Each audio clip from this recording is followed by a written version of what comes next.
Hello everyone. चलिए आज हम लोग फिर हाजिर हैं फिर से लॉन्ग क्वेश्चंस का एक्सप्लेनेशन लेकर के। जो बिहार बोर्ड में आपका लॉन्ग क्वेश्चन पूछा जाएगा वो जैसे जितना भी पीवाईक्यू में हम कोशिश कर रहे हैं कि जितना भी पीवाईक्यू है हम आपको मैक्सिमम उसमें से क्वेश्चंस बता दें। तो चलिए यहाँ हमने कुछ ऐसे क्वेश्चंस चुने हैं जो कि ज़्यादा अप्रोप्रिएट है, वो इस साल पूछा जा सकता है। पहला इसमें है कि प्रिंसिपल्स ऑफ हैबर्स प्रोसेस, और उसी का सेकेंड पार्ट कहता है reaction of NH3 with CuSO4। तो इसका मार्क्स का जो डिवीजन है 3+2, यानी पहला जो हेबर्स प्रोसेस उसमें 3 मार्क्स है और बाद में जो रिएक्शन है वो 2 मार्क्स का है। ठीक है, तो इसको ढंग से पहले लिखने की कोशिश कीजिएगा। ध्यान दीजिए, आपको पता है कि हेबर्स प्रोसेस में देखोगे आप तो आपको देखोगे क्या कि N2+3H2 मतलब N2 gas nitrogen gas hydrogen gas से किस रेशियो में, 1:3, यानी इसका अगर हम 1 मोल लेंगे इसका हमें 3 मोल लेना होगा। और ये रिएक्शन होता है रिवर्सिबल। क्या होता है जी? रिवर्सिबल। यहां पे याद रखिएगा आयरन एज ए कैटलिस्ट होता है, और दिखा देता हूं। और यहां पे आपका बन जाता है 2NH3 गैस, यही बन गया आपका अमोनिया। क्या बना जी? अमोनिया। और इसके साथ साथ हीट निकलता है। तो हीट कभी भी अगर आपका प्रोडक्ट में निकले तो बोलो कैसा रिएक्शन होगा? एक्सोथर्मिक। कैसा होगा? एक्सोथर्मिक। तो एक काम करते हैं, इसको थोड़ा सा हम छोटा कर लेते हैं। इसको हम लोग थोड़ा सा छोटा कर लेते हैं ताकि हम आपको मैक्सिमम चीज यहाँ पे बता सकें। अब आ जाओ, क्या हम बोले थे कि यहाँ पर इस प्रोसेस में अमोनिया बनाने का ये जो इंडस्ट्रियल प्रोसेस है ये होता है हेबर्स प्रोसेस। बोलना, नाइट्रोजन गैस और hydrogen hydrogen gas H2 gas को जब आप 1:3 में मिलाओगे, कहाँ पे? सुनना, यहाँ पे आयरन एज ए कैटलिस्ट होता है, एज ए कैटलिस्ट होता है। और याद रखना मोलिब्डेनम एज ए प्रोमोटर होता है, मोलिब्डेनम एज ए प्रोमोटर होता है। याद रखना यहाँ पे टेम्परेचर बहुत ज़्यादा नहीं लेते हैं, जबकि यहाँ पे देखोगे 400 से 500 डिग्री सेंटीग्रेड लिया जाता है। तो कहोगे सर फिर भी टेम्परेचर ज़्यादा कैसे नहीं? इंडस्ट्री में याद रखना, इंडस्ट्रियल प्रोसेस में ये बहुत ज़्यादा टेम्परेचर नहीं है। ये अलग बात है कि यहाँ प्रेशर अच्छा खासा लिया जाता है। प्रेशर देखोगे 100 150 से 200 मतलब अच्छा खासा रहता है। 150 से 200 एटमॉस्फेरिक प्रेशर तक, 150 से 200, इसको कलर बदल लेते हैं, सॉरी, 150 से हम क्या बोले 200 ATM प्रेशर तक, इतना ATM प्रेशर लेते हैं। ठीक है, और ये रिएक्शन में मेरा कैसा है? रिवर्सिबल। और अमोनिया वही ले चैटलियर प्रिंसिपल के बेसिस पे बनता जाता है। जितना ज्यादा प्रेशर बढ़ाओगे रिएक्शन फॉरवर्ड रिएक्शन में भागेगा और क्या बनेगा? अमोनिया। तो इसी पे 3 मार्क्स है, बस आपको सटीक चीज लिखना है। क्या लिखना है? अब आ जाओ यहाँ। लिखना क्या है कि मिक्सर किसका किसका, नाइट्रोजन का और हाइड्रोजन गैस का, किस अनुपात में? 1:3 में। पास कहां से कराओगे बोलो? कैटलिस्ट कौन? आयरन। और मोलिब्डेनम यहाँ पे क्या है? प्रोमोटर। उसको हम पास कहां से करा रहे हैं? High pressure. प्रेशर एकदम मेंशन करना, 150 से 200 ATM। और टेम्परेचर, ATM मतलब एटमॉस्फेरिक प्रेशर, टेम्परेचर 400 से 450 डिग्री सेंटीग्रेड पे। तो ये क्या बन गया? अमोनिया। ये कैसा रिएक्शन है? एक्सोथर्मिक एंड रिवर्सिबल रिएक्शन है। और इसी प्रोसेस में आपका क्या बनता है? अमोनिया। जैसे जैसे यहाँ देखो, यहाँ पे टोटल मोल देखोगे तो यहाँ पे 3 और 1 4 मोल है, और यहाँ पे कितना मोल है? 2 मोल। ले चैटलियर प्रिंसिपल क्या कहता है कि प्रेशर बढ़ाने से रिवर्सिबल रिएक्शन किधर प्रोसीड करता है? जिधर कम नंबर ऑफ मोल्स होता है। तो प्रेशर बढ़ाओगे तो रिएक्शन किधर जाएगा? फॉरवर्ड डिरेक्शन में। तो फॉरवर्ड डिरेक्शन में जाएगा तो मेरा ज्यादा से ज्यादा क्या बनेगा? अमोनिया। तो उसको एक लाइन लिख देते हैं यहाँ पे। कहता है ऑन इंक्रीजिंग दी, थोड़ा सा ऊपर ही कर लिया, एक लाइन लिख देता हूं यहाँ पे। कहता है ऑन इंक्रीजिंग द प्रेशर, या इंक्रीजिंग नहीं लिखो, ऑन हाई प्रेशर, ऐसे लिखो, on high pressure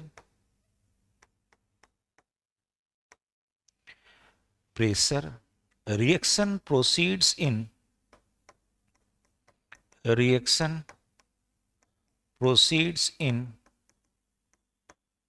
forward direction forward direction, ये ले चैटलियर प्रिंसिपल कहता है, तो उतना मत लिखिए।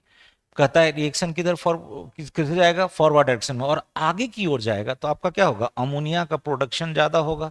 कहता है then production of ammonia, production of ammonia. एक चीज, कभी भी स्टेटमेंट लिखना तो यहाँ शॉर्ट फॉर्म फार्मूला नहीं लिखना, पूरा नाम लिखना, सब छोटा छोटा चीज सीखो।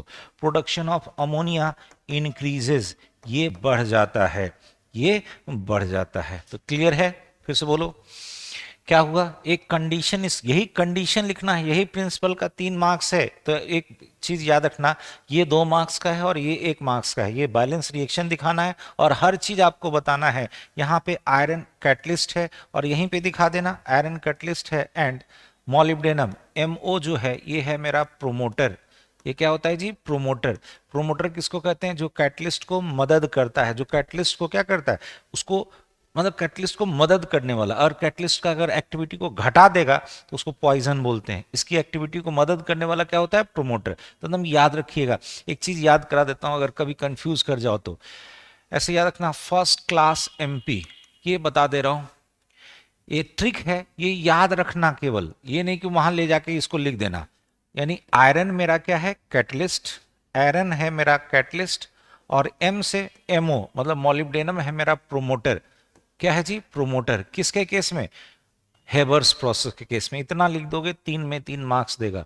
दूसरा कहता है reaction of NH3 with CuSO4 solution. तो नेक्स्ट आते हैं, कहता है रिएक्शन अमोनिया का किसके साथ, कॉपर सल्फेट सॉल्यूशन के साथ। सुनते जाना, सबसे पहले आपका कॉपर हाइड्रोक्साइड का प्रेसिपिटेट बनता है। बोलोगे कैसे, देखो होता क्या है कि आप जब अमोनिया को पानी में डालोगे एक्वस कंडीशन में, तो जैसे ही पानी में डालोगे ये बन जाएगा आपका NH4OH। तो इसको बोलते हैं अमोनियम हाइड्रोक्साइड। क्या बन गया जी, अमोनियम हाइड्रोक्साइड, अमोनियम हाइड्रोक्साइड। तो या तो अमोनिया एक्वस दिखाओ, यहां देखो, या तो हम अमोनिया एक्वस दिखाएं या अमोनियम हाइड्रोक्साइड दिखाएं। ये है मेरा कॉपर सल्फेट, ये है मेरा अमोनियम हाइड्रोक्साइड, दोनों को रिएक्ट कराओगे तो ये कॉपर हाइड्रोक्साइड का थोड़ा सा पेल ब्लू मतलब हल्का सा ब्लू का जो कलर होगा ना, वो बहुत डीप नहीं होता है, ग्रीनिश ब्लू टाइप का रहता है। इसका प्रेसिपिटेट मिलता है, थक्का जम जाता है इसका, ठीक है। और इसके साथ साथ क्या निकल गया, NH4 अमोनियम सल्फेट। अब क्या करो, फिर से यही जो था, ये वाला जो सॉल्यूशन था, फिर उसमें से अमोनिया पास कराओ। अब जब अमोनिया पास कराओगे तो यहां देख, जैसे ही हम अमोनिया पास कराएंगे, कहां से, ये मेरा था कॉपर हाइड्रोक्साइड, नाम लिखोगे कॉपर हाइड्रोक्साइड, कॉपर हाइड्रोक्साइड। यहां पे कॉपर पे ऑक्सीडेशन स्टेट कितना है, 2। ये है मेरा अमोनियम सल्फेट, नाम जरूर लिखो अमोनियम सल्फेट। यहां से फिर से जब हम अमोनिया पास कराए तो ये मेरा बन गया एक कॉम्प्लेक्स। कॉम्प्लेक्स क्या है, कॉम्प्लेक्स का कभी नामकरण हम आपको सिखाए थे, बोल। सबसे पहले इसका कोऑर्डिनेशन नंबर क्या लिखाएगा, टेट्रा डबल M अमाइन, और ये मेरा कॉपर, कॉपर। और गौर से देख, कॉपर पे ऑक्सीडेशन स्टेट चूंकि ये वाला -2, तो यहां +2, तो 2 लिख दो। और बाहर में कौन है, सल्फेट। यही बन जाता है डीप ब्लू कलर। ये याद रखना, ये हो जाता है डीप ब्लू कलर प्रेसिपिटेट। ये बन गया डीप ब्लू प्रेसिपिटेट, प्रेसिपिटेट। तो इस रिएक्शन को एकदम याद रखिए, चूंकि पूछा हुआ है। एकदम ढंग से बनाइए, एकदम ढंग से बनाइए, एकदम याद हो जाएगा। एक बार ढंग से लिखिए इसको, एक बार ढंग से इसको लिखिएगा, सारा का सारा याद हो जाएगा। चलिए जी, एक बार मेरे साथ याद करो, फिर से बोलो जी, सबसे बोलो कि जैसे ही कहा एक्वस, तो पानी में अगर अमोनिया को डालोगे तो क्या बन गया, अमोनियम हाइड्रोक्साइड।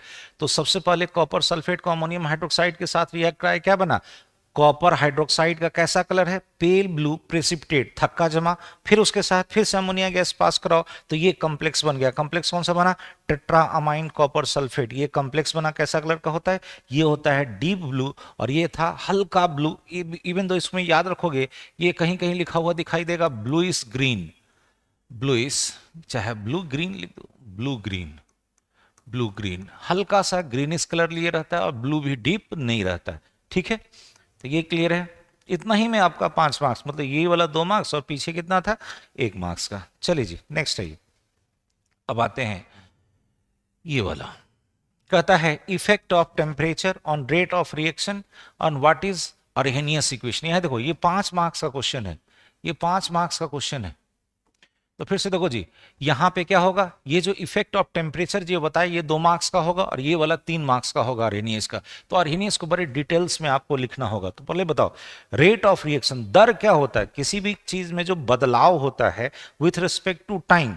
तो यहां पे रिएक्शन में क्या हो रहा होगा, बोलो चेंज इन कंसंट्रेशन। क्या हो रहा होगा जी, change in concentration of reactant and product with time. तो यही कहलाता है क्या, रेट ऑफ रिएक्शन। तो पहले बोलो रेट ऑफ रिएक्शन क्या है, change in concentration of reactant with respect to time. ठीक, हमसे पूछा है कि टेम्परेचर का इफेक्ट क्या होगा, इसलिए हम यहाँ पे रेट को डिफाइन और नहीं कर रहे हैं। आपको पता होगा कि according to collision theory, collision theory क्या कहता है कि प्रोडक्ट का निर्माण कैसे होगा, जब रिएक्टेंट मॉलिक्यूल एक दूसरे से टकराएगा। तो कहता है according to collision theory rate of reaction depends upon किस पे, collision of reactant molecule with each other. जितना ज्यादा कोलाइड होगा उतना ही ज्यादा मेरा क्या बनेगा, प्रोडक्ट। और जब हम टेम्परेचर बढ़ा देंगे, अब सुनना, ऑन इंक्रीजिंग द टेम्परेचर, जब हम टेम्परेचर बढ़ा देंगे तो रेट ऑफ रिएक्शन जनरली बढ़ जाता है, increases for the endothermic reaction. क्यों, बोलो यहां, जब हम टेम्परेचर को बढ़ाएंगे, कहता है when temperature increases more number of reactant molecule collide with each other. जितना ज्यादा टकराएगा उतना ज्यादा संभावना होगा क्या बनने का, प्रोडक्ट। क्यों बनता है वो भी सुन लो। जो एक्टिवेशन एनर्जी का जो जहां पे एनर्जी का टोटल जो वैल्यू रहता है थ्रेशोल्ड एनर्जी तक पहुंचने के लिए, उसका जो बैरियर है उसको ज्यादा मॉलिक्यूल क्रॉस कर पाएगा। तो उतना मत लिखो, बस लिखो क्या, मोर number of reactant molecule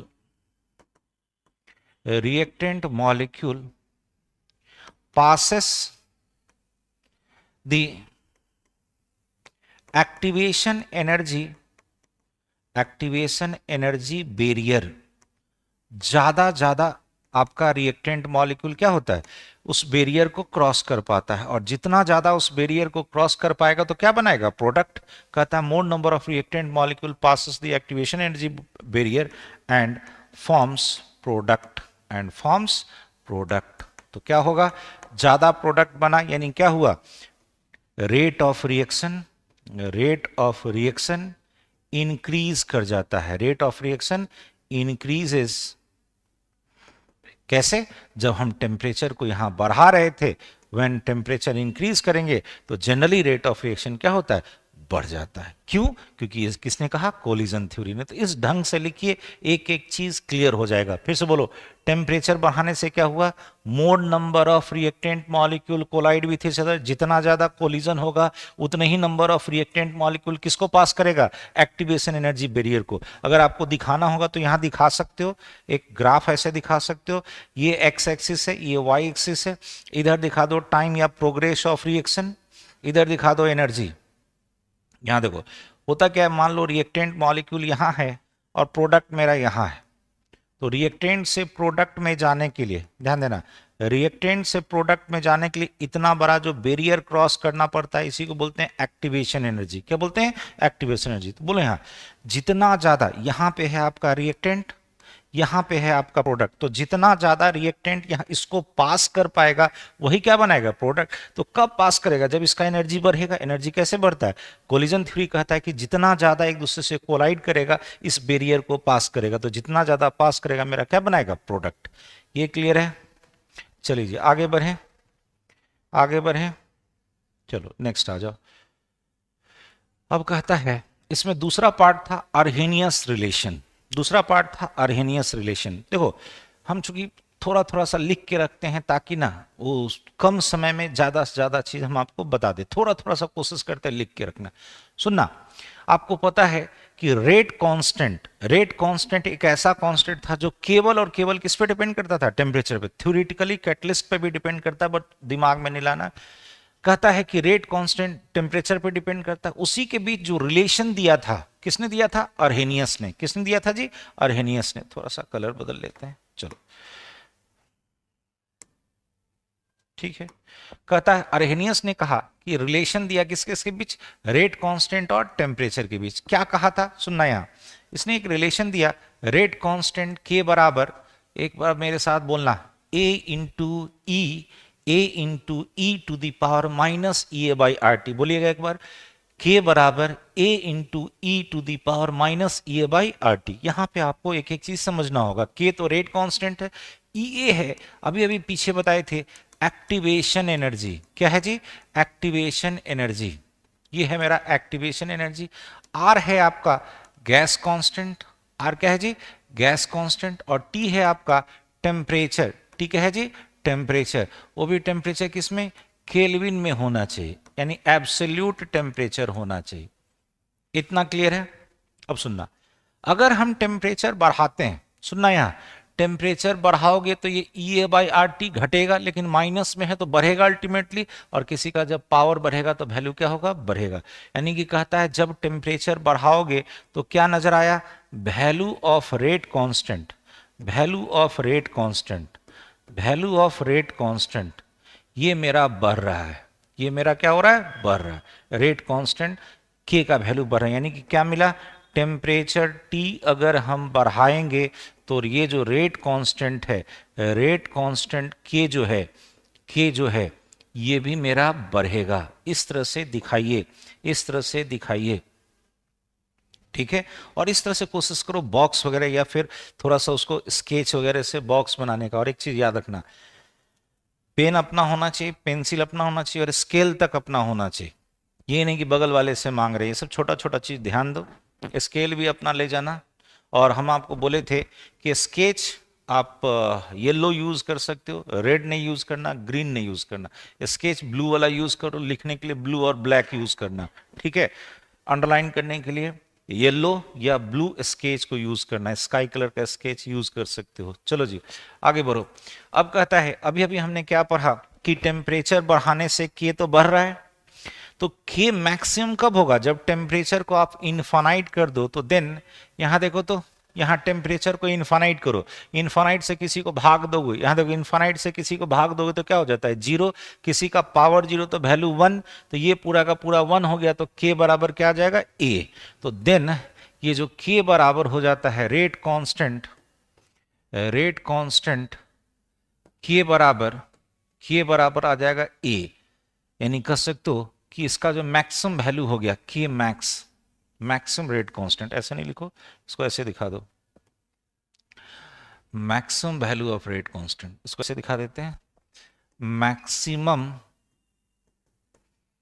value of rate constant, पूरा लिख देते हैं, वैल्यू ऑफ रेट कांस्टेंट। ये जो के का जो वैल्यू होगा, इसको आप ब्रैकेट में दिखा दो, के मैक्स। देखो कभी भी ना शॉर्ट फॉर्म में मत लिखना, ये भी जो हम मैक्सिमम लिखे कोशिश करना वहां पे लिख देने का, maximum value of rate constant. यहाँ के मैक्सिमम बराबर, अब बोलो कितना आ गया? ए। किसके बराबर जी? ए के बराबर आ गया, ठीक है। तो थोड़ा सा, ये किसके बराबर आ गया? ए के बराबर। तो ये दूसरा डेरिवेशन मिल गया। अब आ जाओ, इसमें एक और कंपोनेंट है ये ई ए बाई आर टी। तो ये क्या बताता है? ये बताता है कि fraction of molecule, fraction of molecule, reactant molecule, fraction of reactant molecule, reactant molecule, reactant molecule which forms product, which forms product। देखो बात को समझना, फ्रैक्शन मतलब होता है हिस्सा। जैसे मान लो 100 आदमी, अगर मान लो कोई काम कर रहा है, 100 आदमी मान लो पढ़ाई कर रहा है, मान लो किसी चीज की तैयारी कर रहा है, तो 100 में 100 तो कंप्लीट करेगा नहीं, 100 में मान लो 10 लोग कंप्लीट किया, तो कितना कंप्लीट किया? 1/10, 10वां हिस्सा हुआ ना। 1/10 तो वही बताता है हिस्सा। 100 रिएक्टेंट मॉलिक्यूल था, तो मान लो 1/10 ही हुआ, तो वही ये बताता है ई ए बाई आर टी का वैल्यू। क्या बताता है? फ्रैक्शन ऑफ रिएक्टेंट मॉलिक्यूल, जो कहां होगा? प्रोडक्ट में जाएगा, बाकी सब इधर ही रह जाएगा। तो सिंपल सा चीज है, ई ए बाई आर टी क्या बताया? Fraction of reactant molecule. तो यहां से तीन चीज पता चला कि टेम्परेचर बढ़ाने से के बढ़ेगा, जब हम टेम्परेचर को इनफाइनाइट कर देंगे तो के मैक्स का वैल्यू कितना? ए। तीसरा क्या मिला? ई ए बाई आर टी क्या बताता है? वो हिस्सा जो रिएक्टेंट कहां में जाएगा? प्रोडक्ट में। ये सब क्लास में बहुत डेप्थ में हम आपको सिखाए हैं जी। चलो आ जाओ, अब इसका चूंकि देखो 3 मार्क्स का था, तो थोड़ा सा इसको बताओ, थोड़ा सा बताने की कोशिश करो क्या है क्या नहीं है। तो लॉग फॉर्म इसका लिखोगे, फिर से बोलो जी। हमने क्या सिखाया था? के बराबर A into E to the power minus E A by R T. यहां जाओ, इसमें हमें क्या लेना है, नेचुरल लॉगरिथम। नेचुरल लॉग लोगे तो यहां पे क्या हो जाएगा, बोलो एल एन के, इधर बोलो L N A. Exponential term log लेने से खत्म हो जाता है, तो minus E A by R T बचा। चलो जी, अब तो यहां पे हो गया मेरा ये जो फॉर्म आ गया, ये बेसिक लॉग में आ गया, नेचुरल लॉग में। अब इसको लॉग बेस 10 में कन्वर्ट करो। तो लॉग बेस 10 में कन्वर्ट करते हैं तो क्या करते हैं, 2.303 से कौन इसको गुना कर दो। लॉग ये अब लॉग जो लिख रहे हैं ये बेस 10 वाला आ गया, तो लॉग के बराबर ये हो गया मेरा 2.303 log A minus E A by R T. अब एक काम करो, सबको इससे डिवाइड कर दो, 2.303 से डिवाइड कर दो। कहता है डिवाइड each component with, इससे डिवाइड करो 2.303 से, तो इससे डिवाइड करोगे तो देखो तो यहां क्या बचा, यहां बचा log k बराबर, इधर बचेगा log a, और यहां भाग दोगे तो यही रह जाएगा, तो EA डिवाइडेड बाई 2.303 RT। ये जो इक्वेशन मिला, यही इक्वेशन कहलाता है log form. This is log form of Arrhenius equation. Arrhenius relation कह लो, अर्हेनियस रिलेशन का लॉग फॉर्म। इसका अगर ग्राफिकल प्रेजेंटेशन दिखाओगे तो एक चीज दिखाओ कि कहता है इसको आप, जैसे क्या था जी, लॉग के बराबर पूरा लिखो log A minus E A divided by 2.303 R, और टी को अलग कर लो। बोलो जी, स्ट्रेट लाइन इक्वेशन आपको याद होगा, इसको लिखना यहां पे। ये स्ट्रेट लाइन इक्वेशन हम कहते किसको हैं, स्ट्रेट लाइन इक्वेशन हम कहते किसको हैं, इसको लिखो। तो इसको कंपेयर करो किससे जी, compare it with straight line equation. तो स्ट्रेट लाइन इक्वेशन देखोगे, स्ट्रेट लाइन इक्वेशन देखोगे तो ये होता है, आपको पता होगा y बराबर एम एक्स प्लस सी। तो यहां देखो y एक्सिस में इसको ले जा रहे हैं, इसको, तो ये हो गया मेरा log k, ये हो गया y एक्सिस पे, x एक्सिस पे ले जा रहे हैं इसको, किसको, 1/t को। तो गौर से देखो तो ये जो मिलेगा, ये मिला मेरा स्लोप m, और ये क्या मिलेगा c, यानी इंटरसेप्ट जो y एक्सिस को काटेगा। निगेटिव स्लोप दिख रहा है, यानी ये मेरा कुछ ऐसा होगा, निगेटिव स्लोप है। बोलो जी, स्लोप m बराबर कितना है, minus E A divided by 2.303 R, और ये जहां पे काटा, बोलो ये किसके बराबर, ये है मेरा, इसको छोटा सा लिख दो थोड़ा सा, ये है मेरा log a के बराबर। किसके बराबर जी, log a के बराबर। अब इसको इस ग्राफ को चूंकि यहां पे रिप्रेजेंट करना है, चूंकि एग्जाम दे रहे हो तो एग्जामिनर को हर चीज बताना होगा कि आपने क्या किया। तो ये स्ट्रेट लाइन इक्वेशन में क्या किया, बोलो व्हेन y एक्सिस पे किसको ले गए, बोलो log k को, x एक्सिस पे किसको ले गए, 1/t को। तो यहां पे लिखोगे देन ये जो स्लोप मिला आपको, स्लोप कितना मिला, स्लोप मिला आपको, स्लोप m बराबर, नीचे कर देते हैं, सॉरी, ये जो स्लोप मिला आपको, ये स्लोप कितना मिला, बोलना, ये स्लोप मिला कितना, minus E A divided by 2.303 R, यही मिला। बताओ स्लोप निगेटिव है, यानी tan theta negative, tan theta negative का मतलब होता है theta more than 90 degree, theta more than 90 degree. कहां पे, इस x एक्सिस पे। गौर से देखो तो इसको अगर हम एक्स्ट्रा प्लॉट करेंगे तो यहां जो हमको थीटा मिलेगा वो 90 से क्या होगा, ज्यादा, इसीलिए मेरा स्लोप कैसा है, निगेटिव। इतना चीज दिखाइए, 3 में 3 मार्क्स देगा। चलो इसका एक चीज और देख लो, हमने अभी अभी आपको क्या बताया था, लॉग फॉर्म। बोलो लॉग के बराबर log A minus E A divided by क्या था, 2.303 RT था। अभी अभी सीखे थे कि टेम्परेचर बदलने से k का वैल्यू बदलता है। तो मान लो T1 केल्विन पे रेट कांस्टेंट है K1, तो लिख सकते हो देन, बोलो log K1 बराबर log A minus E A divided by 2.303 RT1। ये पहला इक्वेशन कर दो। अब देखो टेम्परेचर जब हम T2 कर देंगे तो रेट कांस्टेंट कितना हो जाएगा, K2। दूसरा इक्वेशन लिख दो, log K2 बराबर log A minus E A divided by 2.303 RT2, ये दूसरा इक्वेशन। अब एक काम करो, ऑपरेट, दो इक्वेशन मिल गया, और एक काम करो इक्वेशन टू में से इक्वेशन वन को घटा दो। मान के चलते हैं कि T2 मेरा ज्यादा है, ठीक है जी।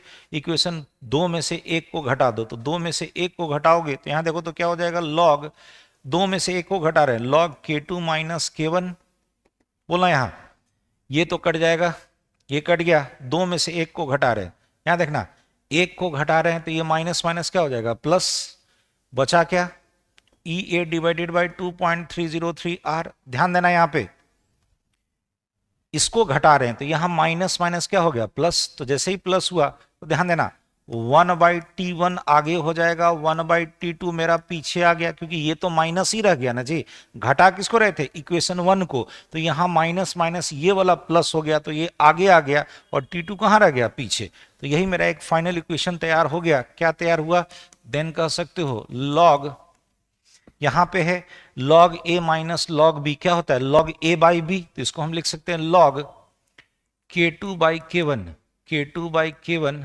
बराबर EA डिवाइडेड बाई 2.303 R, और इधर हो गया मेरा 1/T1 माइनस 1/T2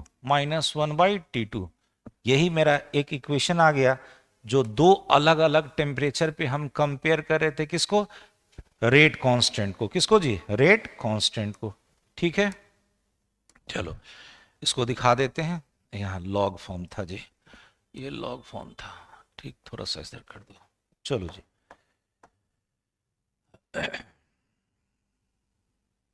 चलो अब देखो, जहां पे आपको पता होना चाहिए, ये जो हम बोले थे कि T2 is greater than T1, तो दो को हमने कंपेयर कर दिया, और अरहेनियस का हमने तीन फॉर्म लिख दिया। बोलो तीन फॉर्म कौन कौन सा लिखे, पहला फॉर्म ये वाला अरहेनियस का फॉर्म जो एक्सपोनेंशियल फॉर्म था, दूसरा नेचुरल लॉग में तोड़े उसको लॉग के फॉर्म में लाए, उसका फिर ग्राफिकल प्रेजेंटेशन दिखा दिए, और तीसरा दो अलग अलग टेम्परेचर पे रेट कांस्टेंट को कंपेयर कर दी। इतना में एक भी मार्क्स नहीं काटेगा आपका। चलो जी नेक्स्ट क्वेश्चन की तरफ बढ़ते हैं। इसको ना एक बार ढंग से जैसे मैंने बताया उस तरह से लिखो, कॉपी में लिखिए एकदम, जब तक लिखिएगा नहीं वो होगा नहीं।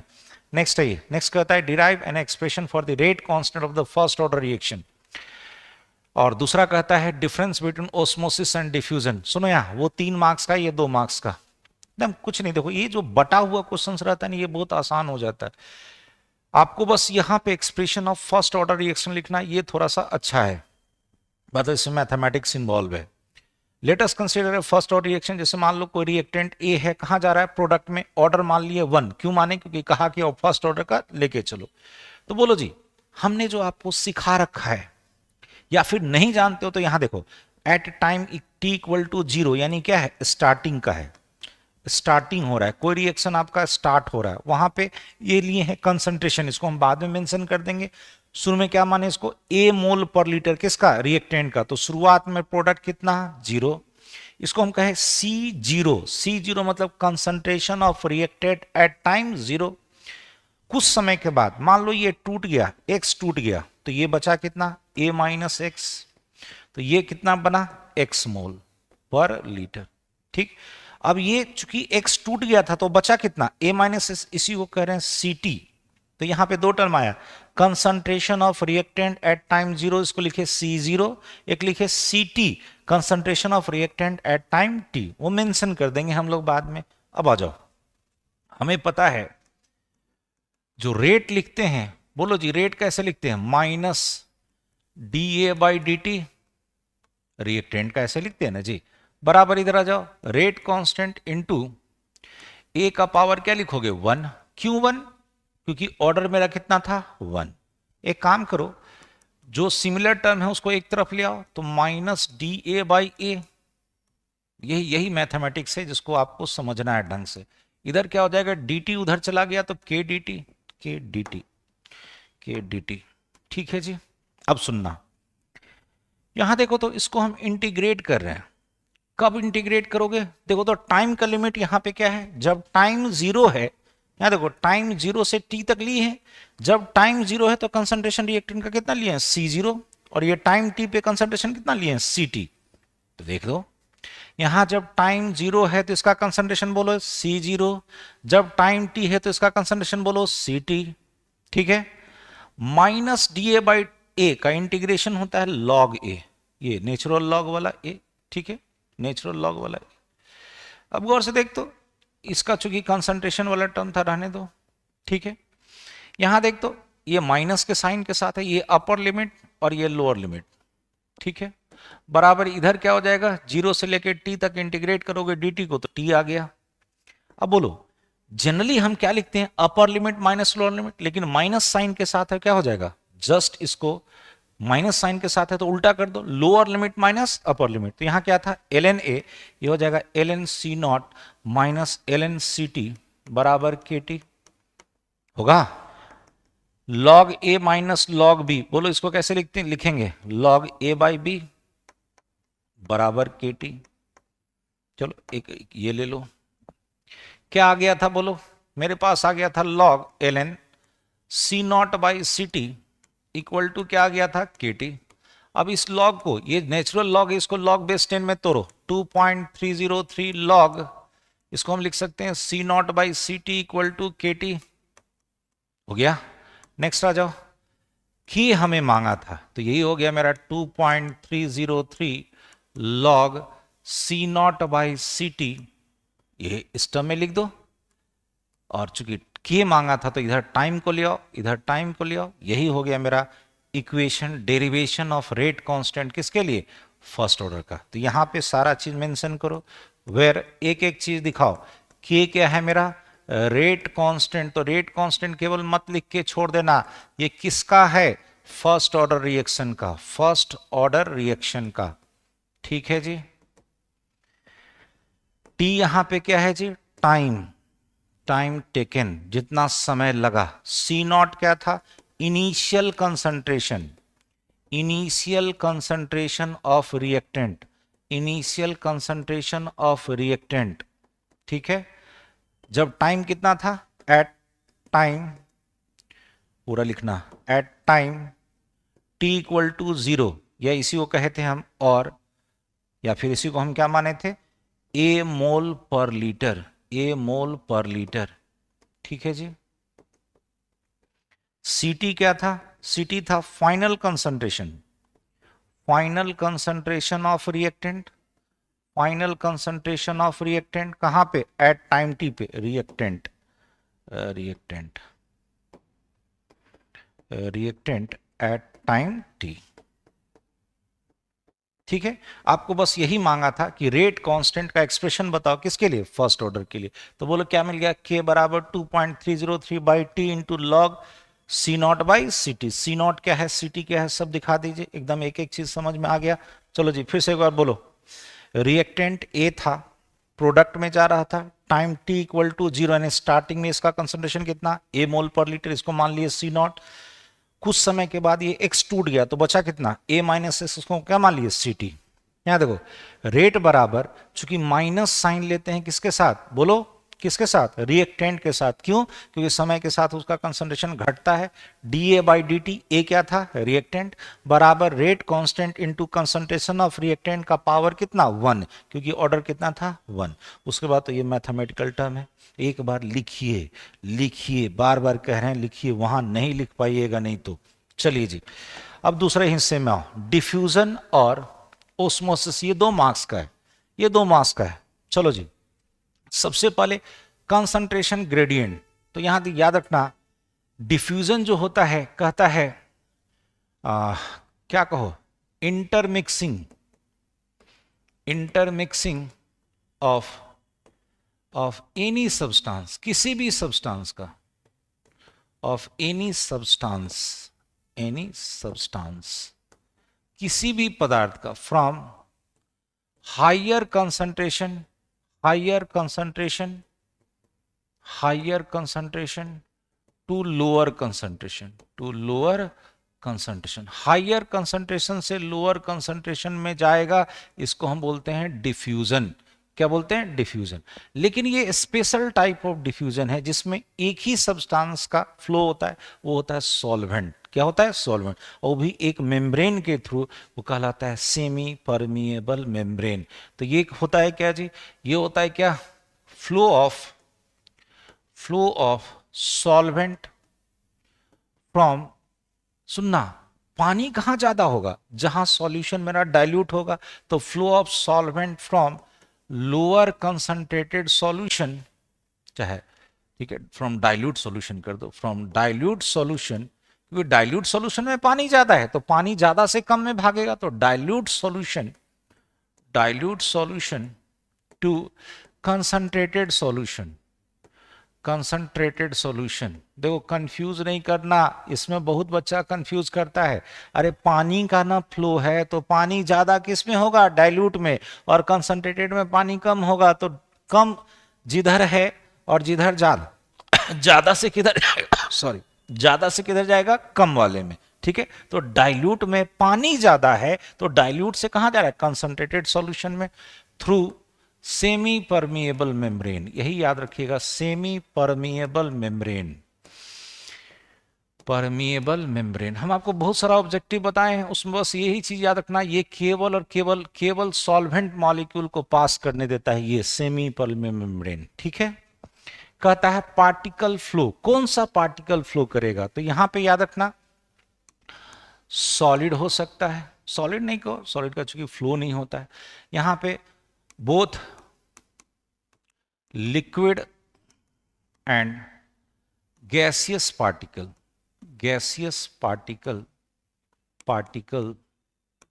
फ्लो करता, पार्टिकल्स फ्लो। इसके केस में, उसके केस में याद रखना ओनली केवल कौन? Solvent particle, only solvent particle flow through, flow बस इतना ही लिखो ना, केवल सॉल्वेंट पार्टिकल का यहां पे फ्लो होता है। नेक्स्ट कहता है मेम्ब्रेन, तो आपको पता है कि यहां पे कोई स्पेशल मेम्ब्रेन जैसा यहां पे नहीं होता, इसके केस में कहता है नो एनी मेम्ब्रेन, यहां पे कोई एक मेम्ब्रेन नहीं होता है। यहां पे एक स्पेशल मेम्ब्रेन था जिसका नाम था सेमी परमिएबल मेम्ब्रेन, तो कहता है थ्रू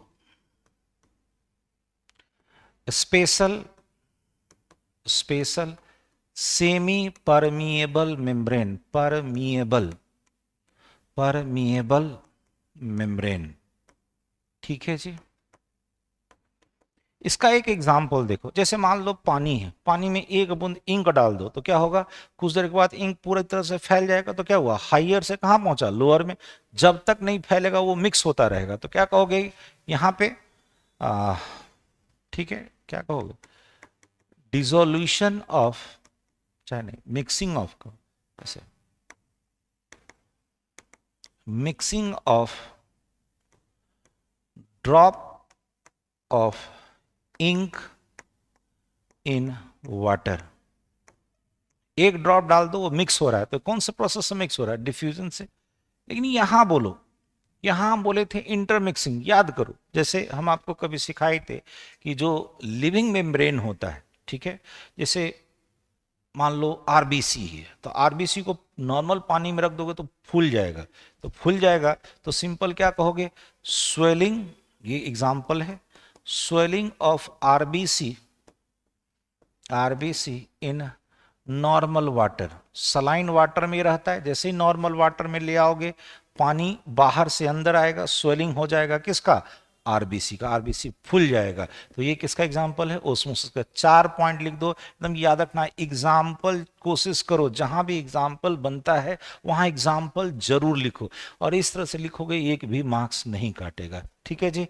आगे बढ़े, चलो नेक्स्ट, नेक्स्ट कहता है, हाँ ये बहुत ही बड़ा क्वेश्चन है, डिफाइन या explain electrochemical cell and its structure. कोई दिक्कत हुआ क्या? नहीं ना, चलो। कहता है इलेक्ट्रोकेमिकल सेल इन्वॉल्व्स, इसमें एक जो रिएक्शन होता है, इस रिएक्शन का नाम है इलेक्ट्रोकेमिकल रिएक्शन। तो ये क्या होता है ये आपको बताना होगा एग्जामिनर को, तो सुनना, चूंकि इलेक्ट्रोकेमिस्ट्री जो होता है इसमें कन्वर्जन होता है इलेक्ट्रिकल का केमिकल में और केमिकल का इलेक्ट्रिकल में, तो उसमें 2 ब्रांच आता है। तो यहां पे चूंकि एक ही ब्रांच का नाम लिखना है, तो ये क्या होता है? जब केमिकल एनर्जी किस में कन्वर्ट होता है? इलेक्ट्रिकल एनर्जी में, तो इसी को कहते हैं इलेक्ट्रोकेमिकल, इलेक्ट्रोकेमिकल, थोड़ा छोटा लिखना होगा, चाहे इसको हम थोड़ा बड़ा कर लेते हैं, इसको हम थोड़ा बड़ा कर लेते हैं। हम क्या बोले कि केमिकल एनर्जी का कन्वर्जन किसमें जी, इलेक्ट्रिकल एनर्जी में होता है, इलेक्ट्रिकल एनर्जी में होता है। तो इसको हम बोलते हैं electrochemical, electrochemical reaction, electrochemical reaction. और यही रिएक्शन जिस एपरेटस में होता है, यही रिएक्शन इट टेक्स प्लेस जिस बर्तन में होता है, कह लो it takes place in electrochemical cell, electrochemical cell. तो इलेक्ट्रोकेमिकल सेल क्या है जी, इसमें क्या होता है, इलेक्ट्रोकेमिकल रिएक्शन, इलेक्ट्रोकेमिकल रिएक्शन। तो वहां पे एक काम करना, इसको भी लिख देना।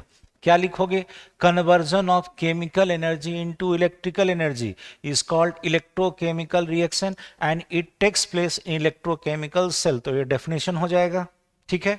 अब कहता है ये एग्जाम्पल इसका दिखा दो, इलेक्ट्रोकेमिकल सेल का कौन होता है जी, गैल्वेनिक सेल। गैल्वेनिक सेल का ही दूसरा नाम क्या है, वोल्टाइक सेल। क्या है जी, वोल्टाइक सेल।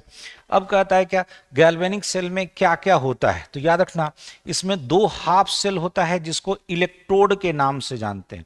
किसके नाम से जी, इलेक्ट्रोड के नाम से। जैसे यहां देख, ये एक कंटेनर है, ये एक कंटेनर है। इस कंटेनर में एकदम ढंग से बता दे रहा हूं, थोड़ा सा इसको छोटा ही करके,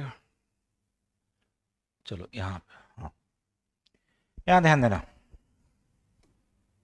एकदम साफ साफ लिखेंगे। यहां देखो, ये है मेरा जिंक रड, ये क्या है जी, जिंक रड।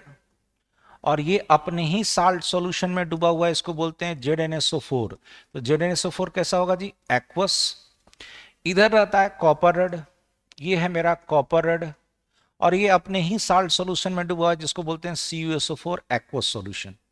ठीक है, सुनना, जब एक मेटल रड को अपने ही साल्ट सॉल्यूशन में डुबा के रखते हो तो यही बनता है हाफ सेल। क्या बनता है जी, हाफ सेल। तो ये वाला एक मेटल रड अपने साल्ट सॉल्यूशन में, ये एक मेटल रड अपने साल्ट सॉल्यूशन, तो दो हाफ सेल तैयार हो गया। इस दो हाफ सेल को हम क्या करते हैं, इस दो हाफ सेल को एक्सटर्नली वायर से कनेक्ट करते हैं। तो जैसे ही वायर से कनेक्ट करोगे, देखोगे क्या, यहां देख, इसमें रिडॉक्स रिएक्शन होने लगता है। इलेक्ट्रोकेमिकल सीरीज में चूंकि इसका पोजीशन ऊपर है और इसका पोजीशन कहां है, नीचे, ऊपर वाले का ऑक्सीडेशन होगा, इसका क्या होगा, रिडक्शन। रिडॉक्स रिएक्शन स्टार्ट हो गया। तो बोलो ऑक्सीडेशन में क्या होगा, यहां पे लॉस ऑफ इलेक्ट्रॉन, तो इलेक्ट्रॉन इधर से इधर भागेगा। फिर से बोलना, ऑक्सीडेशन में क्या होगा, लॉस ऑफ इलेक्ट्रॉन। तो जिंक इलेक्ट्रॉन को लूज करेगा तो उधर से किधर से भागेगा, कॉपर पे। कॉपर क्या करेगा, गेन ऑफ इलेक्ट्रॉन, ये इलेक्ट्रॉन लेगा। तो जब इलेक्ट्रॉन का फ्लो इधर होगा तो करंट का फ्लो इधर होगा। यानी जैसे ही मेटालिक वायर से कनेक्ट करते हो, यहां पे आपको डिफ्लेक्शन दिखाई देता है इस वोल्टमीटर में। ठीक है, अब क्या होता है, कुछ देर के बाद ये सेल काम करना बंद कर देता है। तो पहले वो साल्ट ब्रिज की बात बाद में करेंगे, पहले यहां सुन लो क्या बोले। ये किधर है जी, ये जिंक वाला जो है, यहां आपका ऑक्सीडेशन हुआ, इसको बोलते हैं एनोड। क्या बोले जी, एनोड इलेक्ट्रोड। तो ये बोलो, ये वाला क्या हो जाएगा, कैथोड इलेक्ट्रोड। 4 पॉइंट है, अच्छे से इसको देख लीजिएगा, एनोड और कैथोड। अब यहां देखो, दूसरा क्या है, यहां पे होता है ऑक्सीडेशन, रुक जा, यहां होता है ऑक्सीडेशन, तो इसको बोलते हैं ऑक्सीडेशन इलेक्ट्रोड। हम 4 पॉइंट वहां लिखो, तो यहां क्या हो जाएगा जी, बोलो रिडक्शन इलेक्ट्रोड, यहां होगा रिडक्शन इलेक्ट्रोड। अब गौर से देखो, ये जो है जहां ऑक्सीडेशन होता है, ये आपका निगेटिव होता है। कैसा होता है, निगेटिव। यही अंतर है इसमें और इलेक्ट्रोलाइटिक सेल में। यहां पे एनोड निगेटिव, वहां एनोड पॉजिटिव। तो ये जो गैल्वेनिक सेल या इलेक्ट्रोकेमिकल सेल है, यहां एनोड निगेटिव होता है, इसलिए ये भी नाम है इसका निगेटिव इलेक्ट्रोड, निगेटिव इलेक्ट्रोड। तो ये कैसा हो जाएगा जी, बोलो पॉजिटिव इलेक्ट्रोड। जब हम प्लेन ऑफ पेपर पे दिखा रहे तो ये किधर दिखा रहे हो, बाईं तरफ, ऐसे खड़े हो गए तो ये बाईं तरफ और ये दाहिने तरफ। तो चूंकि इसका बाईं तरफ प्रेजेंटेशन, तो इसको लेफ्ट इलेक्ट्रोड भी बोलते हैं, लेफ्ट इलेक्ट्रोड भी बोलते हैं, और इसको राइट इलेक्ट्रोड भी बोलते हैं, राइट इलेक्ट्रोड भी बोलते हैं। सुन लो एक बात बताता हूं, पूरे एक पेज में इस फिगर को बना के ये सब मेंशन करना, ये दिखाना इलेक्ट्रॉन इधर फ्लो कर रहा है तो करंट इधर आएगा, वो डायरेक्शन ऑफ ये भी बता देंगे। तो पहले बोलो, इसका जो कंपोनेंट था, इस कंपोनेंट में क्या था बोलो जी, दो हाफ सेल या इलेक्ट्रोड। हर हाफ सेल कैसे बना है, एक मेटल रड उसी के कहां पे है, साल्ट सॉल्यूशन में। ठीक है, आपको पता है यहां ऑक्सीडेशन होगा और यहां रिडक्शन होगा। जब इसको मेटालिक वायर से कनेक्ट करोगे तो ये ऑक्सीडेशन में क्या होता है, लॉस ऑफ इलेक्ट्रॉन। तो इलेक्ट्रॉन इधर से इधर आएगा, कहां पे, कॉपर पे।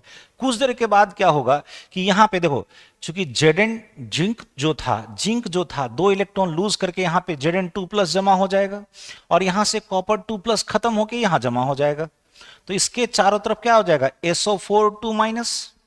यहां पे देखो, सॉरी, यहां पे बोलो, जिंक जो रड था, ये रड अपना 2 इलेक्ट्रॉन दे करके यहां पे Zn2+ आ गया, यहां कॉपर 2+ खत्म हो जाएगा, तो यहां कौन जमा हो जाएगा, SO4 2-। कुछ देर के बाद ये सेल काम करना बंद कर देगा। क्यों, यहां देख, यहां चारों तरफ SO4 2- है तो इलेक्ट्रॉन को आने नहीं देगा, यहां Zn2+ है तो इलेक्ट्रॉन को जाने नहीं देगा, सेल काम करना बंद कर देगा। तो क्या करते हैं इसको फिर, अब ये यहां पे ये जो बीच में लगा हुआ है ये कहलाता है साल्ट ब्रिज। ये क्या है जी, साल्ट ब्रिज। Salt bridge. एक चीज ऐसे भी याद रखना, ABC, ABC ऐसे याद रखना। बाईं तरफ यहां देखो, लेफ्ट हैंड साइड में कौन है, एनोड, बीच में है ब्रिज, और दाहिनी तरफ कौन है, कैथोड। ABC याद रहेगा, साल्ट ब्रिज। साल्ट ब्रिज में रहता क्या है, यहां पे डालते हैं स्ट्रॉन्ग इलेक्ट्रोलाइट। क्या डालते हैं, स्ट्रॉन्ग इलेक्ट्रोलाइट, ताकि ये जब सेल काम करना बंद कर दे तो वो इलेक्ट्रोलाइट चूंकि यहां पे पानी के थ्रू डिफ्यूज करेगा, और ऐसा इलेक्ट्रोलाइट लेते हैं जो सेल रिएक्शन में भाग नहीं लेगा, बस क्या करेगा, इलेक्ट्रोलाइट कहने का मतलब क्या होता है, वो टूट के कटायन और अनायन देगा। तो जिधर पॉजिटिव था उधर माइनस पहुंचेगा, जिधर माइनस था उधर प्लस पहुंचेगा। चार्ज जैसे ही न्यूट्रलाइज होगा फिर से सेल काम करने लगेगा। यानी साल्ट ब्रिज का काम बोलो, it maintains the electrical neutrality. ये क्या मेंटेन किया, इलेक्ट्रिकल न्यूट्रलिटी। तो पहले इतना लिखो, ये वाला हिस्सा लिखोगे कि हाँ 2 हाफ सेल है। आगे बढ़ते हैं, कहता है each half cell consist of, अब ये भी बताए थे क्या रहता है जी, एक मेटल रड रहता है, a metal rod dipped in its salt solution. इसी को हम क्या बोले थे, इलेक्ट्रोड। क्या बोले थे, इलेक्ट्रोड। कहता है रिडॉक्स रिएक्शन होता है किसमें, रिडॉक्स रिएक्शन होता है गैल्वेनिक सेल में। जब हम 2 हाफ सेल को किससे कनेक्ट कर देते हैं, कनेक्टेड थ्रू मेटालिक वायर। जब हम मेटालिक वायर को दोनों इलेक्ट्रोड को कनेक्ट कर देते हैं। ठीक है, तो अब देखना यहां क्या होगा। ये था कहां पे, एनोड पे। ध्यान देना, ये जिंक 0 से, यहां देखना SO4 पे 2- तो यहां +2, SO4 पे 2- तो यहां +2, और यहां चार्ज कितना, 0। ध्यान देना, कॉपर आपका 0 से जा रहा है +2 में, सॉरी कॉपर कहते हैं, जिंक 0 से गया +2 में, कॉपर गया +2 से 0 में गया। तो बोलना यहां चार्ज बढ़ा। चार्ज का बढ़ना ऑक्सीडेशन, चार्ज का बढ़ना ऑक्सीडेशन। यहां चार्ज घटा, कॉपर वाले में चार्ज घटा, चार्ज का घटना रिडक्शन। तो रिडक्शन वाला बोलो कहां पे होगा, एट एनोड। कहां होगा, एट एनोड। और ये वाला कहां पे होगा, बोलो एट कैथोड, एट कैथोड। तो हमें मिल गया एनोड और कैथोड दिख रहा है। तो बोलना जी, जिंक जो है वो ऑक्सीडेशन में जाएगा कहां पे, एनोड पे। तो अभी अभी सिखाए थे, एनोड कैसा टर्मिनल, बोलो निगेटिव टर्मिनल। कैसा जी, निगेटिव टर्मिनल। एनोड पे क्या होता है, ऑक्सीडेशन। क्या होता है, ऑक्सीडेशन। तो लिखना पूरा, ऑक्सीडेशन टेक्स प्लेस। ऑक्सीडेशन कहने का मतलब क्या होगा, लॉस ऑफ इलेक्ट्रॉन। क्या होगा जी, लॉस ऑफ इलेक्ट्रॉन। तो यहां पे दिखाओ इलेक्ट्रॉन का कैसे लॉस होता है। ये मेरा जिंक था सॉलिड में, ये चला गया आपका Zn2+, उस साल्ट में चला गया और 2 इलेक्ट्रॉन का लॉस किया। तो यहां लॉस ऑफ इलेक्ट्रॉन बोलो कहां पे हुआ, एनोड पे। कहां पे हुआ, एनोड पे। इतना क्लियर है। अब कहता है कॉपर अंडरगो रिडक्शन कहां पे, कैथोड पे। देखो कैथोड कैसा टर्मिनल, बोलते जाना, ये है मेरा पॉजिटिव टर्मिनल। तो ये जब मेरा पॉजिटिव टर्मिनल है तो बोलो यहां क्या होगा, रिडक्शन। क्या होगा जी, रिडक्शन। तो कहोगे रिडक्शन टेक्स प्लेस। ऑक्सीडेशन में लॉस ऑफ इलेक्ट्रॉन, तो यहां बोलो क्या होगा, गेन ऑफ इलेक्ट्रॉन। क्या होगा जी, गेन ऑफ इलेक्ट्रॉन। तो यहां मेरा गेन ऑफ इलेक्ट्रॉन हुआ। अब दिखा दो, ये कॉपर 2+ जो साल्ट सॉल्यूशन में था वो 2 इलेक्ट्रॉन ले करके और कॉपर में डिपॉजिट कहां होता जाएगा, कैथोड में। तो ये मेरा दूसरा रिएक्शन। ये एनोड वाला और ये कैथोड वाला साफ दिख रहा है। एनोड पे लॉस ऑफ इलेक्ट्रॉन हुआ, कैथोड पे गेन ऑफ इलेक्ट्रॉन हुआ। अब इसको कैसे दिखाओगे? जगह है? नहीं जगह है, इतना में होगा नहीं। चलो एक काम करते हैं, एक नया स्लाइड ले लेते हैं। यहां जाओ। हमने क्या बताया जी? एट एनोड, बोलते जाना। एनोड पे क्या हुआ? जिंक जो था ये 2 इलेक्ट्रॉन का लॉस किया था, ये चला गया था साल्ट में, यहां 2 इलेक्ट्रॉन निकला। At cathode, at cathode, cathode पे क्या हुआ था? ये जो कॉपर 2+ था एक्वस वाला, ये 2 इलेक्ट्रॉन का गेन करेगा और ये कॉपर सॉलिड में चला गया। अब इन दोनों को तुम जोड़ दो, जैसे ही जोड़ोगे इससे ये कटेगा। देखो तो क्या हो गया जी? Zinc solid, copper 2+ aqueous, reversible sign से दिखा दो। यहां जिंक 2+ एक्वस और ये क्या हो जाएगा? Copper solid. देखो तो मेरे पास नेट सेल रिएक्शन मिल गया। यही मेरा मिल गया क्या? Net cell reaction. जब हम मेरा नेट सेल रिएक्शन मिल गया किसका? ऑफ गैल्वेनिक सेल कह लो या इलेक्ट्रोकेमिकल सेल कह लो, तो ये प्रूफ करता है कि ये 2 पार्ट में बटा हुआ था, एक एनोड और दूसरा कौन? कैथोड। क्योंकि दोनों का रिएक्शन जोड़ने से मेरा क्या मिल गया? Net cell reaction. अब एक काम करो, यहां पे दिखाओ flow of electron. Flow of electron, तो बोलो जी इलेक्ट्रॉन कहां से कहां? बोलो एनोड से कैथोड में जाएगा। एनोड से कहां पे? कैथोड में जाएगा। ये है मेरा flow of electrons. Flow of electrons तो आपको पढ़े होगे करंट इलेक्ट्रिसिटी में, इलेक्ट्रॉन जहां फ्लो करता है जस्ट उसका इलेक्ट्रिक करंट फ्लो करता है। तो फ्लो ऑफ इलेक्ट्रिक करंट को दिखा दो, इलेक्ट्रिक करंट को दिखा दो। तो करंट को दिखाओगे इलेक्ट्रिक करंट, इसको दिखाओगे तो अब ये कैसे दिखाओगे? जस्ट इसका उल्टा, यानी ये अब कैथोड से कहां जाएगा जी? एनोड पे। ये हो गया क्या मेरा? Flow of electric current. Electric current का फ्लो ऐसा हो गया। ये क्लियर है? अब इन दोनों को कंबाइन करके दिखा दो। कर सकते हो। देन मेरे पास एक था एनोड और एक था आपका कैथोड, ठीक है। यहां से क्या हुआ था? एनोड से कैथोड और कैथोड से एनोड। यहां देखना, एनोड से कैथोड पे गया था क्या? ये था फ्लो ऑफ इलेक्ट्रॉन का डायरेक्शन। फ्लो ऑफ, ये है direction of flow of electron, direction of flow of electron. तो ये वाला किसका डायरेक्शन हो जाएगा? बोलो जस्ट उल्टा, ऐसे दोनों तरफ साइन दीजिएगा। Direction of flow of electric current. Electric current आपका इधर फ्लो करेगा, इधर करेगा, ठीक है। चलो जी इतना हो गया। ये हो गया मेरा पूरा पूरा इलेक्ट्रोकेमिकल सेल के विषय में बता दिए। अब उसमें एक चीज छूट गया था, कौन? Salt bridge. देखो यहां इस पे पीछे आओ। ये जो साल्ट ब्रिज जो दिखाए थे, ये जो साल्ट ब्रिज हम आपको दिखाए थे, ये क्या था?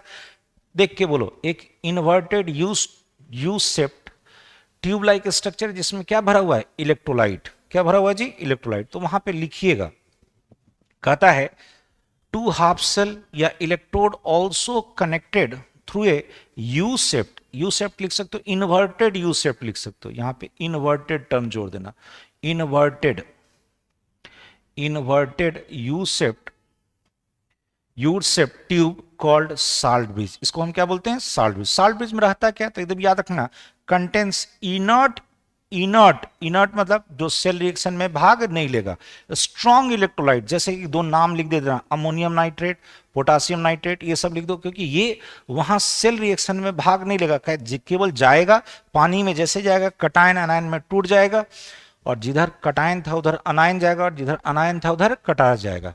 कुछ देर के बाद कहता है after some time flow of electron and current stops due to charge accumulation around electrode. अभी अभी जस्ट बताए थे पीछे, चार्ज के एक्यूमुलेशन के कारण ये जो फ्लो ऑफ इलेक्ट्रॉन है ये रुक जाएगा। अब काम आता है कौन? Salt bridge. अभी भी बोले थे साल्ट ब्रिज में क्या होता है? इलेक्ट्रोलाइट वो टूटता है, क्या देता है? कटायन और अनायन। तो ये क्या करेगा? ये जाके वहां मेंटेन करेगा इलेक्ट्रिकल न्यूट्रलिटी। क्यों? यहां ब्रैकेट में लिखो, इलेक्ट्रोलाइट रिलीजेस क्या? Cation and अनायन, cation and anion which neutralizes the charge around electrode, जिधर जो जरूरत है उधर बढ़ेगा और इलेक्ट्रोड के चारों तरफ जो चार्ज था उसको न्यूट्रलाइज जैसे ही करेगा फिर से क्या होगा, सेल काम करने लगेगा। तो साल्ट ब्रिज का काम क्या है, एक लाइन में कहीं लिखना होगा तो बोलो ये क्या करता है, इलेक्ट्रिकल न्यूट्रलिटी को मेंटेन करता है। दूसरा फंक्शन देख लो, दूसरा function, salt bridge complete the electrical circuit of galvanic cell. कहोगे कैसे, यहां देख कहां चला गया,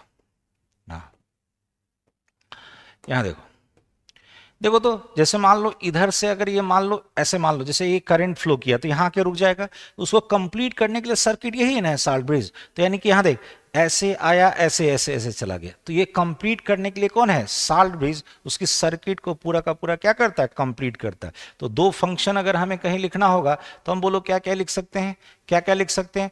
पहला, ये इलेक्ट्रिकल न्यूट्रलिटी को मेंटेन करता है। दूसरा साल्ट ब्रिज क्या करता है, कंप्लीट करता है क्या, electrical circuit of galvanic cell या इलेक्ट्रोकेमिकल सेल। इतना लिखिए, 5 में 5 मार्क्स देगा, एकदम ढंग से लिखिएगा।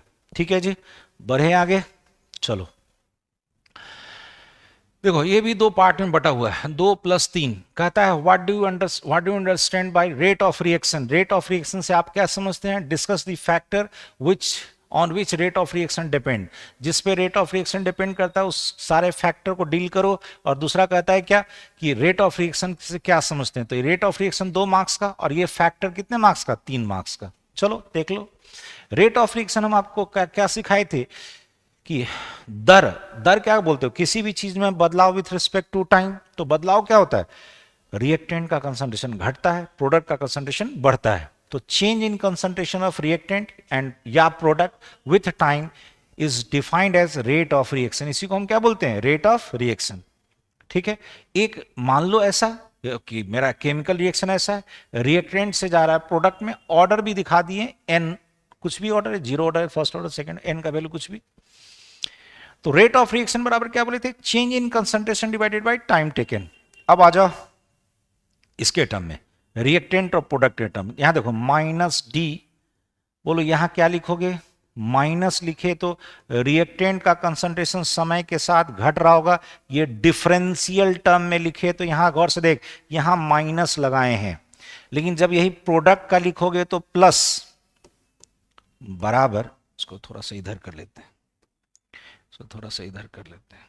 तो जगह नहीं बचेगा, बराबर माइनस की जगह क्या हो जाएगा, प्लस डी ऑफ प्रोडक्ट, समझाता हूं प्लस माइनस क्यों, डिवाइडेड बाय dt। यहां देखो यहां पे प्लस है, प्रोडक्ट के साथ प्लस और रिएक्टेंट के साथ माइनस। सुनना, समय के साथ रिएक्टेंट का कंसंट्रेशन घटेगा और प्रोडक्ट का कंसंट्रेशन बढ़ेगा। तो ये प्लस साइन बताता है इसका कंसंट्रेशन बढ़ रहा है और माइनस बताता है इसका कंसंट्रेशन घट रहा है। तो एक तरीका ये भी है रेट ऑफ रिएक्शन लिखने का। एक तरीका ऑर्डर ऑफ रिएक्शन में हम सिखाए थे K into concentration of reactant. K है रेट कांस्टेंट, K है मेरा rate constant, concentration of reactant to the power n, जहां पे आपको ऑर्डर है कितना, ऑर्डर है मेरा n, ऑर्डर ऑफ रिएक्शन है n। तो इस तरह से रेट ऑफ रिएक्शन का 3 एक्सप्रेशन हम लिख सकते हैं। ठीक है, ये क्लियर है। अब आ जाओ, यहां पे जो हम मेंशन किए हैं उसको जरूर यहां बताना, छोड़ मत देना। वहां पे एग्जामिनर ये नहीं समझ के चलता है कि उसको बहुत कुछ आता है। आप जो लिखे उसको बताना होगा। तो यहां पे दिखाओ, वेयर ये जो K बताए हैं, K क्या है, रेट कांस्टेंट। K क्या है जी, रेट कांस्टेंट। और ऐसे जो दिखाए हो रिएक्टेंट का कुछ इस तरह से ब्रैकेट में दिखाए हो, ये बता रहे हैं concentration of reactant, concentration of reactant.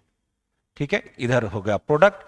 अगर लिखना होगा तो एक लाइन और लिख देना। माइनस क्या बताता है कि समय के साथ रिएक्टेंट का कंसंट्रेशन घट रहा है, प्लस क्या बताता है कि समय के साथ प्रोडक्ट का कंसंट्रेशन बढ़ रहा है।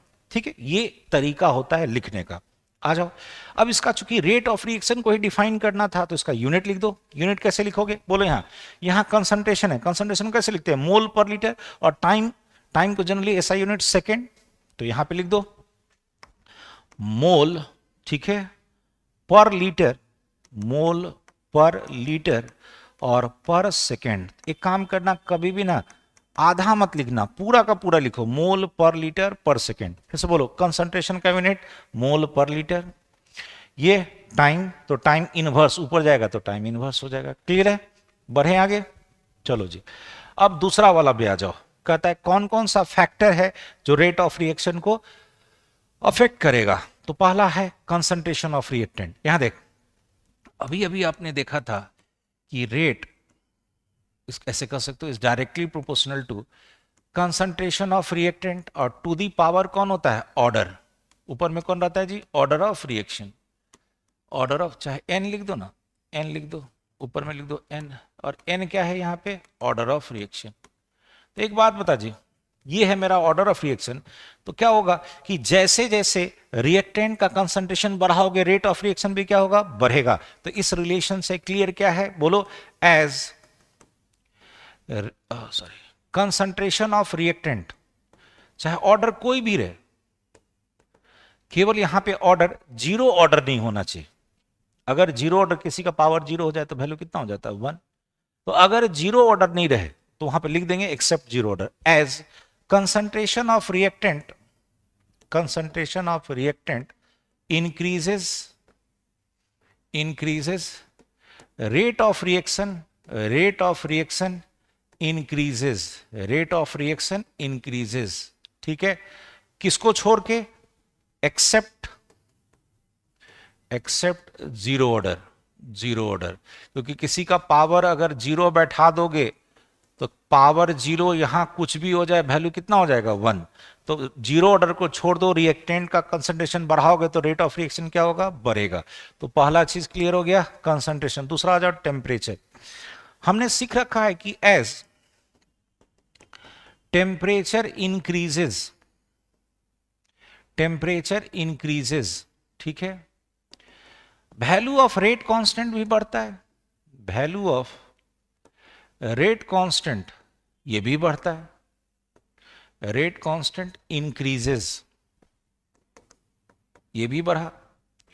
एंड जो नंबर ऑफ कोलिजन जो हो रहा होगा रिएक्टेंट मॉलिक्यूल के बीच, वो भी बढ़ जाएगा। तो कोलिजन बढ़ रहा है, रेट कांस्टेंट का वैल्यू बढ़ रहा है, तो रेट ऑफ रिएक्शन भी क्या होगा? बढ़ जाएगा। तो कहता है टेम्परेचर बढ़ाने पे वैल्यू ऑफ रेट कांस्टेंट बढ़ा, and number of collision between reactant molecule, between reactant molecule, between reactant molecule also increases, also increases, which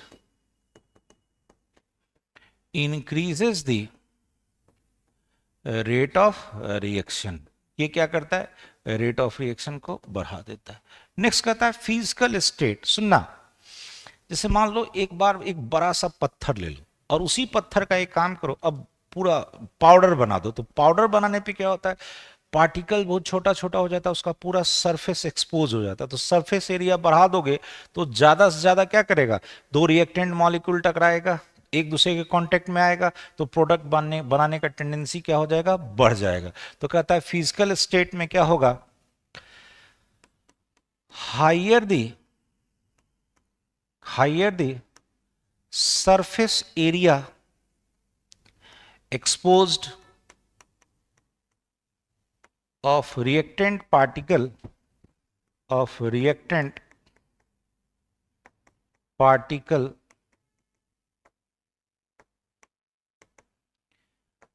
higher will be rate of reaction, rate of reaction। जितना surface area expose होगा reactant का, उतना ज्यादा क्या होगा? Product बनाने का tendency बढ़ेगा, तो रेट ऑफ रिएक्शन क्या होगा?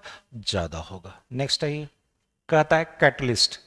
कैटलिस्ट आपको पता होगा कि अगर पॉजिटिव कैटलिस्ट है तो पॉजिटिव कैटलिस्ट क्या करता है? एक्टिवेशन एनर्जी को कम कर देता है। एक्टिवेशन एनर्जी कम हो जाएगा तो जल्दी जल्दी जल्दी प्रोडक्ट बनेगा। यहां देख लो, जैसे मान लो कोई रिएक्टेंट यहां था, यहां पे मान लो प्रोडक्ट,